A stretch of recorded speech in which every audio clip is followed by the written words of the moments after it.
नमस्कार, तुम्हा सर्वांचं आमच्या चॅनलमध्ये स्वागत आहे।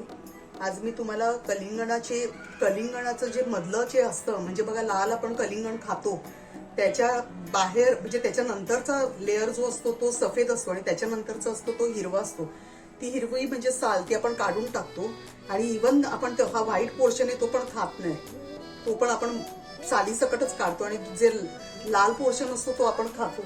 तर त्याप्रमाणे आपल्याला आता ते उरलेलं ते साल काढून टाकलेली आहे, कलिंगण पण आम्ही खाल्लेले। आता हे जे पीस आहेत ते साल काढून झाल्यानंतर हे पीस असे तुकडे करून ठेवलेले, हे आपल्याला डोश्यामध्ये घालायचे। ह्याचं टेस्ट एकदम चांगलं लागतं। त्याच्यासाठी लागणारं बघा साहित्य, कलिंगणाचे पोळे, इथे डोसे आम्ही पोळे म्हणतो त्याला। ह्याच्यासाठी 1 वाटीभर असं कलिंगणच्या सालीच्या आतला गर कापून घेतलेला आहे।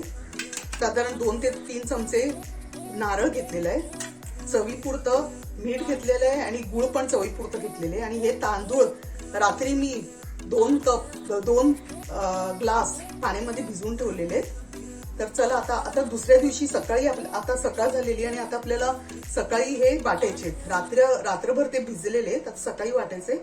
आता वाटताना आपल्याला हे सगळे जिन्नस वाटून त्याचं पीठ बनवून घ्यायचे। कृती बघूया, हे पाणी जे आहे ते तांदळाचं ते आपल्याला वापरायचे वाटताना। आधी बाजूला काढून घेऊया एका पेल्यामध्ये, ग्लासमध्ये।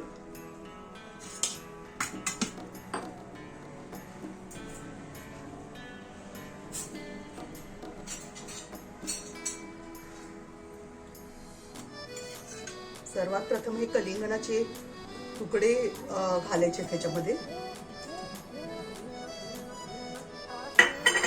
खोबरं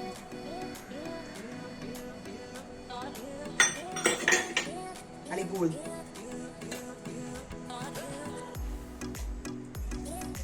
मीठ तुम्ही आताही घालू शकता, नंतरही घालू शकता, मी आताच घालते।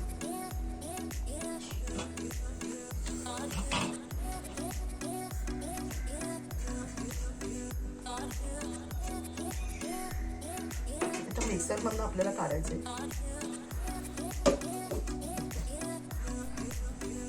मिक्सर मधून आपण हे वाटून घेऊया।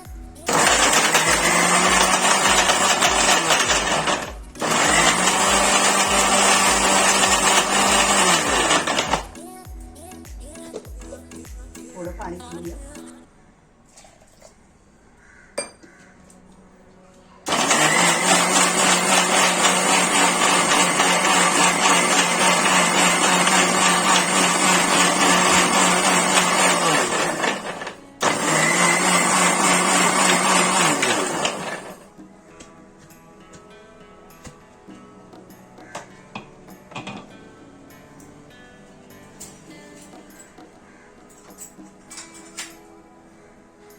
ह्याच्यामध्येच आपण तांदूळ थोडे थोडे करून वाटून घेऊया।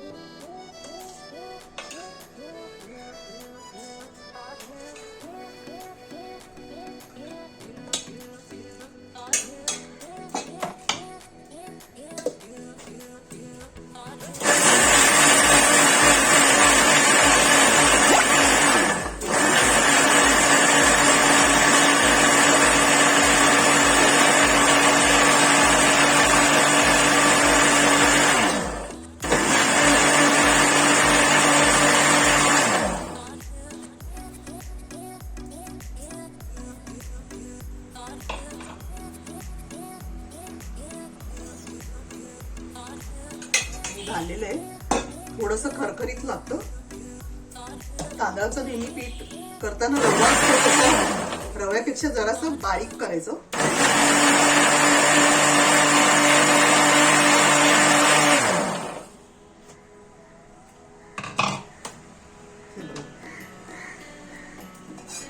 भांड्यामध्ये तो ओतून घेऊया।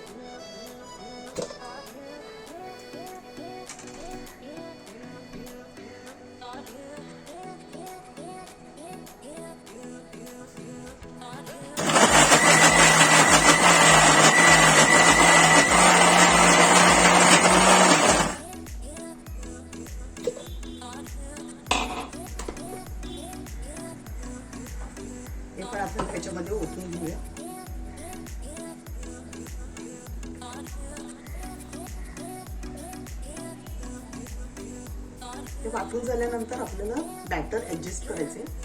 जास्त जाडं पण नको आपल्याला आणि जास्त पातळ पण नको.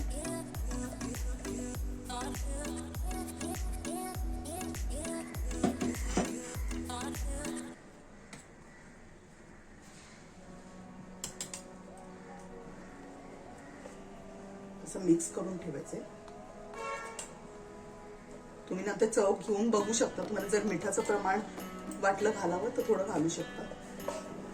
आणि 2 ग्लासला जेवढं पाहिजे तेवढं पुरेसं मीठ मी घातलेलं आहे. हे बघा, अशी त्याची कन्सिस्टन्सी पाहिजे. हे बघा,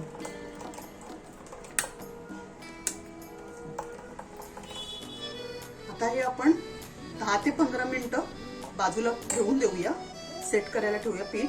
आणि त्याच्यानंतर आपण पोहे काढायला घेऊया किंवा डोसे काढायला घेऊया. 15-20 मिनिटांनंतर आता आपण डोसे काढणार आहोत. हे डोसे म्हणजे असे पातळ नसतात, जराशे जाडसर असतात. आम्ही ह्याच्यामध्ये ह्याला दोड्डक असं म्हणतो कोकणीमध्ये. तवा टाकून घेऊ.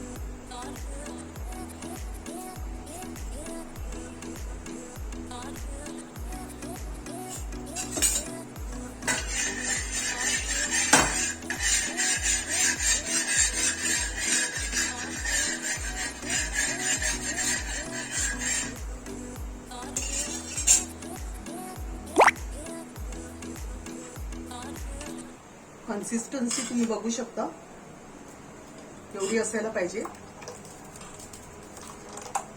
हे पसरवायचे नाहीये, फक्त थोडंसंच ओतायचे आणि थोडंसं पसरवायचे. आता तेल तापलेलं आहे, तवा तापलेला आहे. साधारण 1 पळी घालूया.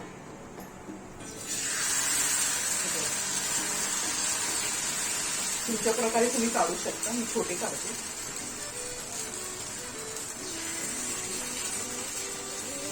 थोडंसं झाकूया, तेल टाकू.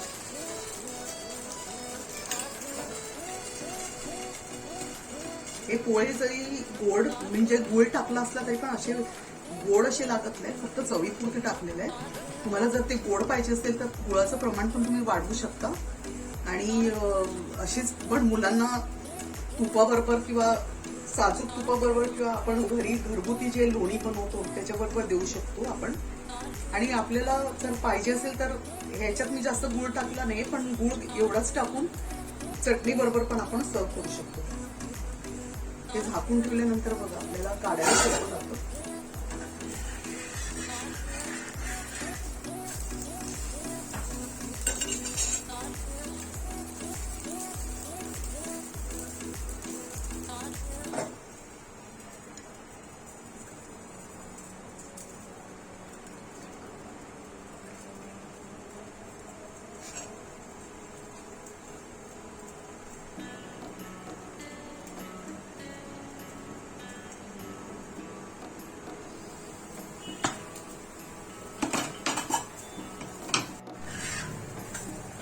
थोडंसं हे करायला पाहिजे, भाजायला पाहिजे.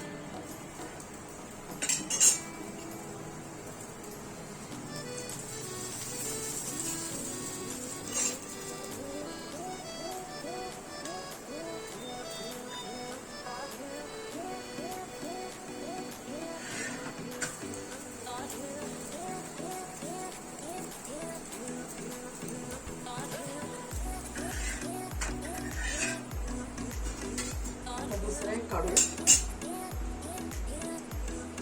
एक पळी घेतली, जेवढं पाहिजे तेवढं तीळ घेतलेलं पसरवलं.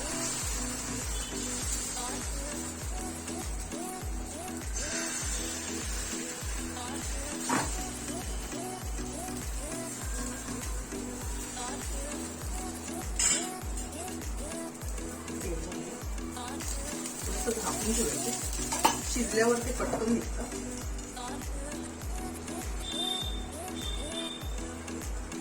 जुन्या पद्धतीची जी माणसे ती दुसऱ्या पद्धतीचं ते काविल बोलतात ना, त्याच्यावर काढायचे डोसे किंवा हे घावणं.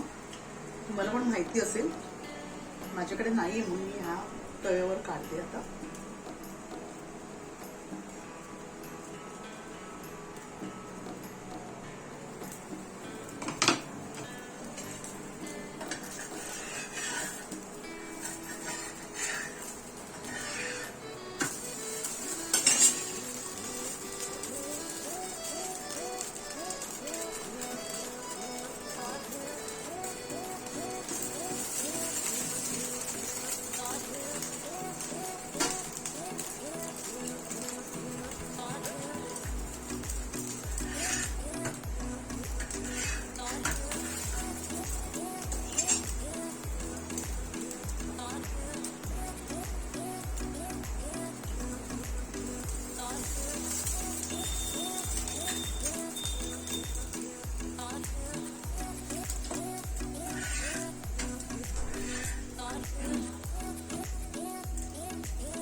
तुम्ही पाहू शकता याला कशी जाळी जाळी पण येते बघा.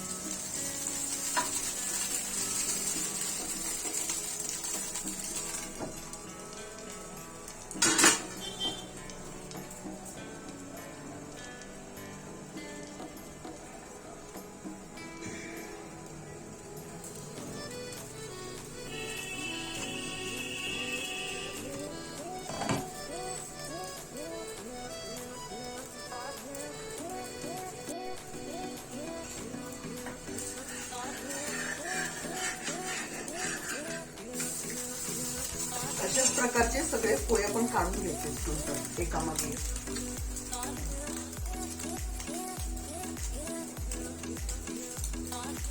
या पिठाचे साधारण या साईजचे डोसे पोहे 15 पर्यंत होतात.